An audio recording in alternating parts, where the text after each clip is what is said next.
The rivers of energy that had flown through Sharm's veins were dried up, lifeless surges. Every part of her essence felt still, even the voices of her minions were deathly quiet. Persuader had gone about his business for the past hour. Rummaging through her bags, he had taken many of her possessions and stuffed them into small bags at his side before he had left her alone in his chamber. She rose carefully, testing her physical strength timidly by balancing her weight from one foot to the other. Not having her magic made her feel incredibly weak. She traced a finger over her dagger lying on the table before throwing it lightly into the air, catching it and sheathing it. The goblet with the horrid contents in looked back at her from the shelf, a constant gloating reminder. With a venomous curse, she swiped at it and sent it crashing to the floor. The feeling of such anger sizzled her blood and she began to pace, slowly at first but gaining momentum with every step, her anger constantly rising. How long was he planning on keeping her like this? The door to the room opened with a thud as a red-headed blood elf kicked it open. She held a tray in her hands and the contents atop it rattled noisily. She eyed Sharm and raised her eyebrow. "Apparently I'm skivvy now," she stated loudly, ignoring the table and placing the tray on the floor. "He said you must eat." Sharm examined the food on the tray. It looked like it would literally kill her. Something black skittered out from under the plate and made a ticking noise whilst aiming for its next hiding place under a lump of torn bread that sported shades of green and grey. "Beggars can't be choosers," the blood elf taunted, spinning on her heel to leave. Sharm held back a growl that had begun to rise in her throat. The anger inside her pumped furiously with every heartbeat. "Maybe not," she answered in a low voice. "But that's not your choice either anymore." She dashed up to the blood elf who was exiting the room without a care. Sharm grabbed a handful of her silky red hair and pulled hard.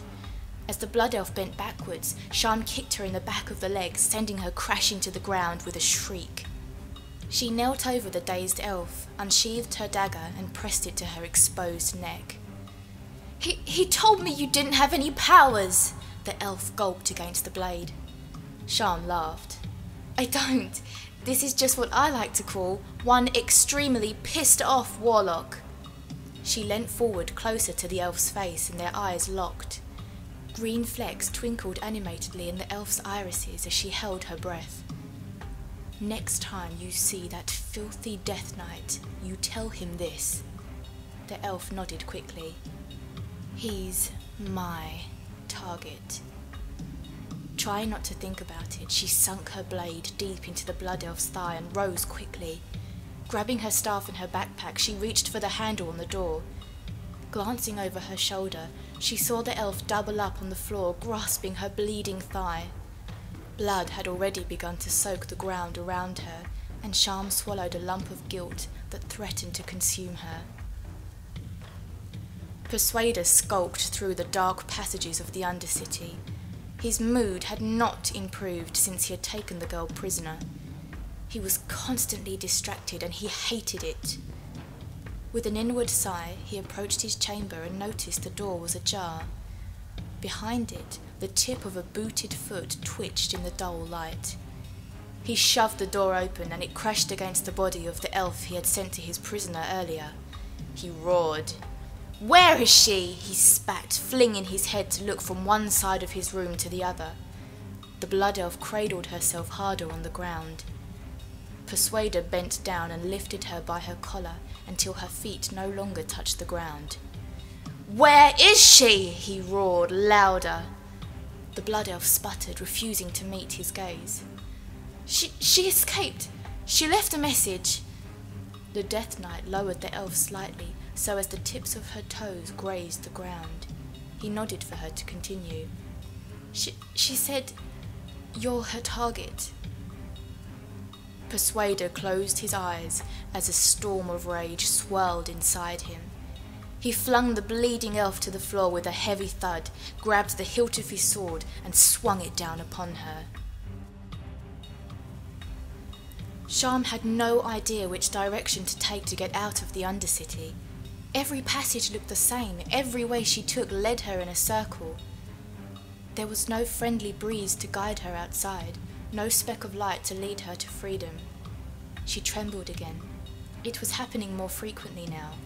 Every time she trembled, she felt an echo within her, stirring the ashes of her magic in a tantalizing breeze, not powerful enough yet to be seen.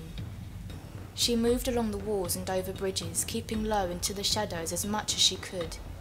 This endless dark maze was like torture. She watched as an orc meandered casually over to a wall and stood staring at it. Suddenly the wall opened and he stepped inside onto a platform as the wall snapped shut behind him. Sharm felt a surge of hope. She hurried to the same place the orc had been stood and waited nervously, twiddling her fingers. Finally the wall slid open and Sharm quickly jumped inside. As she turned to look back, she gasped. Persuader had been stood a hair's breadth away, watching her. Just before the wall slammed shut, he smiled.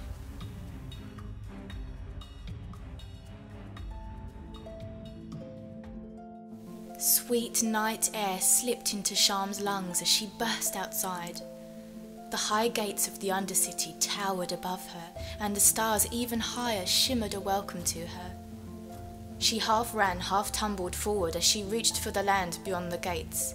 The night was cold and mist twirled around her gasped breaths. A layer of frosty dew settled upon her skin. Persuader's voice roared her name. It reverberated through the icy air and encased Sharm in a fearful aura. She continued running without looking back, past the gates, off the path, into the forest. She shoved and pushed at the tree trunks for momentum, but her heavy skirts caught on rocks and tangled in the undergrowth. The sound of thunder rumbled ominously through the forest, and a drop of ice-cold rain landed on her bare arm. Fatigue was consuming her. She stopped and raised her head to the heavens just as the sky tore apart with a flash of lightning, followed by torrential rain. A ferocious tremor coursed through her, causing her to cry out. Finally, the last of her magic had returned to her. The electric surge of flaming shadow used her veins as their racetrack, travelling faster than ever before. Voices from her minions cried out in a flood of words, furious and determined for revenge at being silenced. As the rain fell, it began to sizzle around her, turning black and purple and sparking gently like it was touching electric. Sharm turned slowly, reaching for her staff. Persuader's eerie blue eyes melted through the dark forest and pierced her own. She held the staff across her body, crouched slightly, ready for him. He advanced slowly, sword drawn. The rain fell heavily around them like crashing waves, lit every few seconds by searing, forked lightning. Without warning, he lunged for her. She raised her staff higher and met the swing of his sword unflinchingly.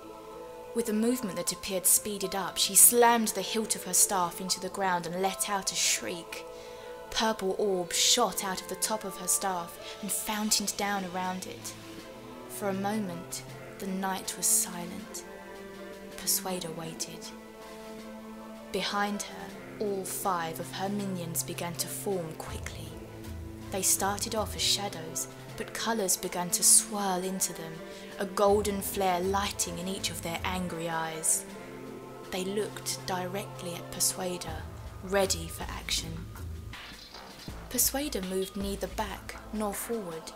He seemed calm, but his hesitance was satisfying to Sharm. One by one, her minions began stalking their way forward towards the Death Knight. They shimmered in and out of reality as they advanced, claws and weapons bared. The ground ignited in a circle of blood-red runes and symbols. It flared up, bubbles of tiny crimson orbs floating in the air, weightless, fiery blood. Sharm cried out as it seared into her minions' flesh. A mass of havoc ensued as they reared and screamed and impulsively flung themselves at Persuader. His eyes burnt brightly as he swung his sword deftly around him, closing the ground between himself and Sharm. Sharm inhaled a deep breath and closed her eyes.